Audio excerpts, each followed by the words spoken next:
So what exactly is stubborn belly fat? Immediately, I have to bust a myth. There is no such thing as stubborn fat, other than it's the fat that you find the hardest to lose.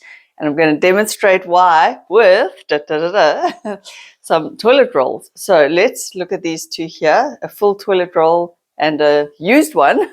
And imagine that this is your body fat, all here and there. This is a leaner area. Let's say like your upper arm. On me, this area is pretty lean. And if I lose a bit more weight, this will look super ripped, okay? This could be your stubborn area, your belly fat. On me, it's my lower body.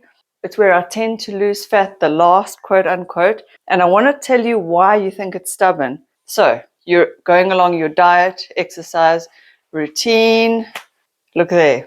Already that looks leaner. But diet, exercise, routine, does it look much different to the start? Not really. You don't notice a big change. And for the analogy's sake, we'll call the inside, the brown part, your muscles. So on your parts where you have less fat, it doesn't take long. Already, look how much leaner. On the fat parts, you go along. But it's still looking like a full toilet roll. And so what I want you to imagine is on your belly, this is the area where you want to lose your fat. It's not that it's stubborn and it won't go. It's that it takes longer because there is more fat piled around your belly. And it is a combination of subcutaneous fat and visceral fat. Now, I've done a deep dive this weekend. True to Louise form, I did a deep dive into what visceral fat is, and it is the fat we don't want too much of. We need some visceral fat. And I didn't find too many photographs of it, but it looks very yellow, cheese-like. Some of the sites say it's gel-like. And visceral fat, I don't understand why, but it releases pro-inflammatory cytokines, hormones, and stuff that we don't want. What I'm assuming is that it reaches a critical mass where there's too much of it, and that's when the bad stuff is too much for us, because I'm assuming when we have just the right amount, it's not releasing the bad stuff. So it is quite hard to Google and find enough answers. But your belly fat is a combination of visceral fat, which is the fat around your organs. You need that. It's healthy in small amounts.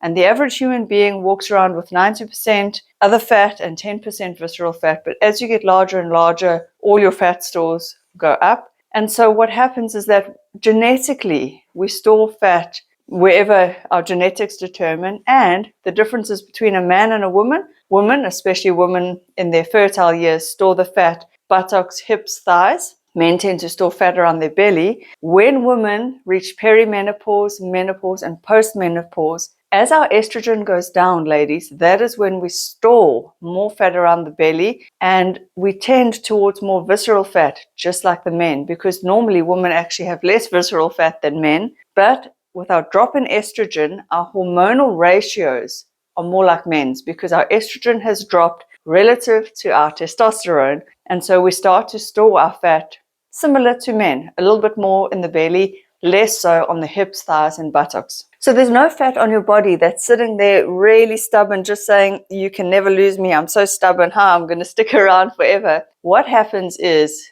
think of all your fat stores like a pool that is being drained. In the shallow area, the steps and all of that, and I've mentioned this analogy before, that is your lean area. So you will see the steps quite quickly as you drain that swimming pool, but the deep end of the swimming pool is your bigger fat stores. And so that is why we assume it is stubborn. Like I said, it takes time. I think with the toilet rolls, it just takes time. And so if you want to lose stubborn fat on any area of your body, it takes time. You must keep going. Don't give up just because it's getting hard if you want to see results. Obviously, you can give up whenever you want. It's your life and you need to decide what you're willing to do. But now, let's talk about how to get rid of belly fat, which is the thing we all want to know. How you get rid of belly fat is the same way as you get rid of any fat on your body. Diet and exercise. And I know we don't want to hear that, but it's the truth. I cannot bullshit you guys. There is only one way to get rid of fat, and that is to be in an energy deficit, or said another way, a caloric deficit. But the bottom line is calories in, calories out will help you lose weight. It's energy. there is no other way of tapping into your stored energy, which is your body fat, other than you reducing the amount of energy you are taking in and forcing your body to tap into its energy stores. That is what body fat is. It is stored energy just waiting for us to tap into it by eating a bit less than we actually need in a day. But here is the good news. Here's the good news that I have on all the research I did on visceral fat. Now, I don't know if this is true. It's just what I found on two websites, harvardedu.com and webmd.com. They both seemed to suggest that losing visceral fat is actually easier because that is the fat that gets mobilized first in weight loss. Now, again, I'm not sitting inside the fat cells. I can't see where your body's pulling from. What I know from experience, being a competitive athlete, watching so many people, I was going to say millions, I mean thousands of people in the gym, speaking to people all the time at gym and hearing their weight loss stories, what I know for sure is that we all just lose fat. Like the swimming pool analogy, your body cannot spot pull fat from one area and you cannot direct it to pull fat from one specific area. I wish that were true because then I would be telling my body to pull fat from my buttocks, my thighs, and my ankles. I have cankles, guys, and they tend to store fat, as I've spoken about before in other videos. And so we can't spot reduce fat. Fat goes down overall. And you will see this if you notice and look at people as they lose weight. Their face gets slimmer, their neck gets slimmer, their arms also get slimmer. Even if this was where it appeared that they were carrying a lot of weight, that goes down with everything. And eventually, when there's no more fat to pull from the other fat stores, it's like the deep end of the swimming pool. Eventually, that will shrink. And so you really need to stick with it. Now, what do you need to stick with? The most important thing you need for fat loss is a calorie deficit, and that is what you need to stick to. How do you create a calorie deficit? You create a calorie deficit by taking in less calories than you expend throughout the day, and you can expend calories through exercise, yes, but it's also highly beneficial to keep moving throughout the day because your total activity throughout the day really counts a lot more than that one isolated little exercise session, which in general, for somebody small like me, if I go to the gym or I go do a run, it's only around 300 calories. I can easily replace that with one drink, one small snack, one meal, and that whole session has been replaced energy-wise. So keep active, keep moving around throughout the day. And unfortunately, I would recommend you do track your calories. I know it's not a perfect science. It's hard to track some foods, but if we aim for tracking to the best of our ability, at least it gives us some picture of where we're at. And then you can also see if you're in a deficit by, ta-da, the bathroom scale. If you are losing weight, now not every day, obviously weight loss does that, but if you are losing weight over a period of time, then you are in a calorie deficit. If your weight loss stalls, let's say you don't lose a single pound for a week or two or three, then you know you're eating at maintenance. If your weight starts to go back up, it is the truth, and I know you don't want to hear it, but then you are not eating at maintenance, you're now eating in a surplus. And it really is that simple. I'm not saying it's easy to follow. I'm not saying it's easy to do. We eat for emotional reasons. We eat out of boredom. We eat because nowadays food is just so gosh darn delicious. There's so many nice things available. There's so many delicious takeaways.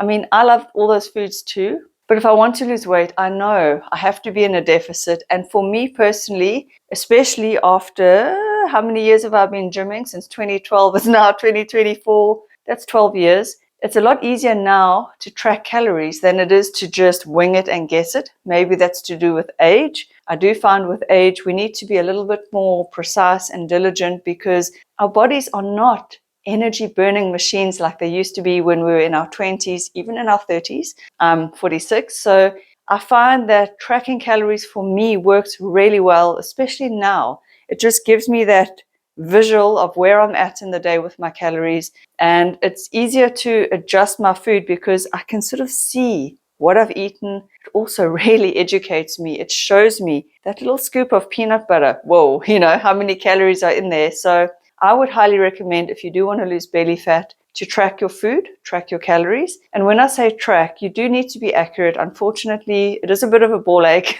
You have to weigh and measure your either the grams or look at the portion size or the serving size, track it accurately. It does take time. I know no one wants to, we don't want to be doing it forever, and I'm not saying you have to.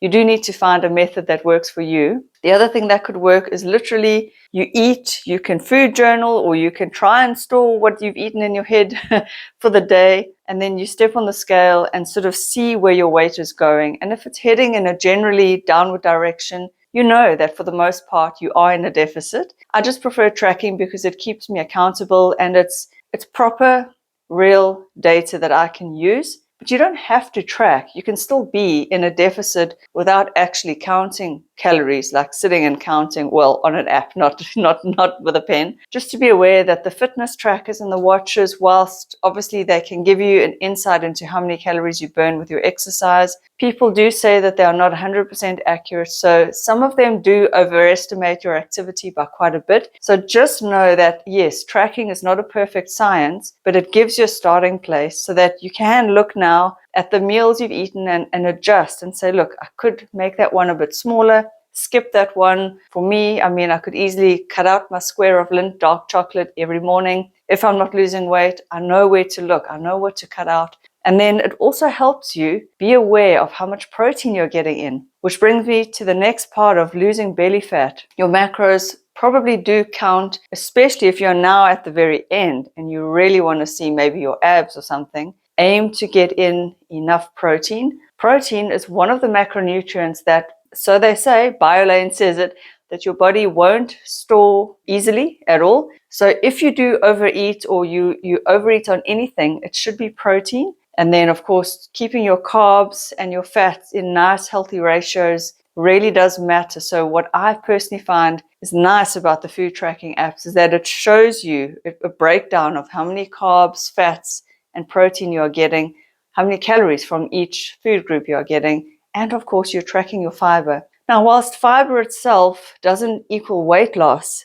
it really can help. It keeps you fuller for longer. It helps your digestion. It helps manage blood sugars. People who have a high fiber intake reduce their all-cause mortality rate. So I think it is good to include. And I really feel like a healthy, balanced diet is ultimately the right way to go for your weight loss goals. Now, you can do keto, you can do low carb, you can also use intermittent fasting, you can use any method that works for you, that's easy for you to stick to. I do find though that nowadays on the internet, all these methods are being shouted from the rooftops, but no one's just talking about the humble, balanced diet, which I feel is good for everything. It's good for your health. It's good for your gut microbiome. It's good for you to get in a nice range of nutrients and variety. Why wouldn't you just aim for balance and moderation? It's something that, when I was growing up, my grandfather used to talk about everything in moderation, a balanced diet, and no one really talks about that anymore. And so when I speak about a balanced diet for weight loss,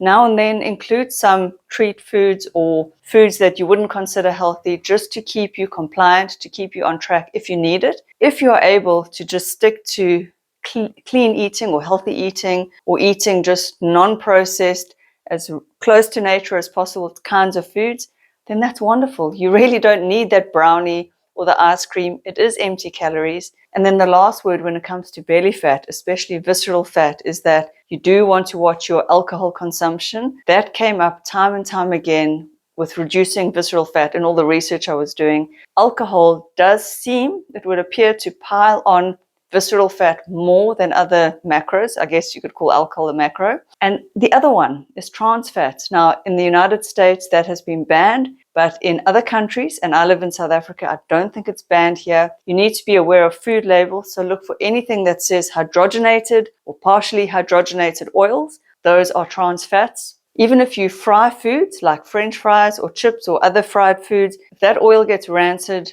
it can turn to trans fats from what I read. So you do want to be careful about that, because there was a study, now this is in monkeys, but it showed that when they gave the monkeys more trans fats, they got more visceral fat than the other monkeys. So it is something to be aware of when it comes to your belly fat, that what you take in could be contributing to more visceral fat, which could be pushing your belly out a little bit more than your subcutaneous fat does. But overall, the way to lose belly fat is to slowly lose body fat. And your visceral fat is part of your body fat.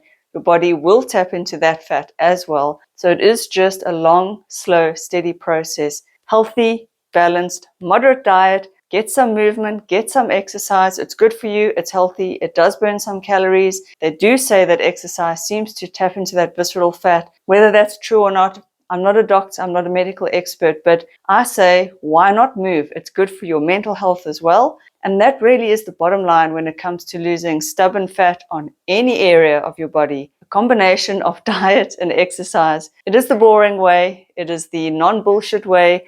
There is no magical anything. Look, you could include some green tea. I've heard Thomas DeLauer speak about the polyphenols in green teas and berries that could help with your belly fat, visceral fat. But again, that percentage is so small. I would rather that you focus your mental energy on the things that are going to move the needle. And the main thing that will move the needle when it comes to any fat, and all body fat gets shredded in the same way, through a calorie deficit. And you create that through your diet and exercise. And that is the way. It is boring. You need to just be diligent. And remember, keep going. When you feel like giving up, think of the toilet rolls and keep going. I will see you guys in the next video. Thank you for watching. Bye.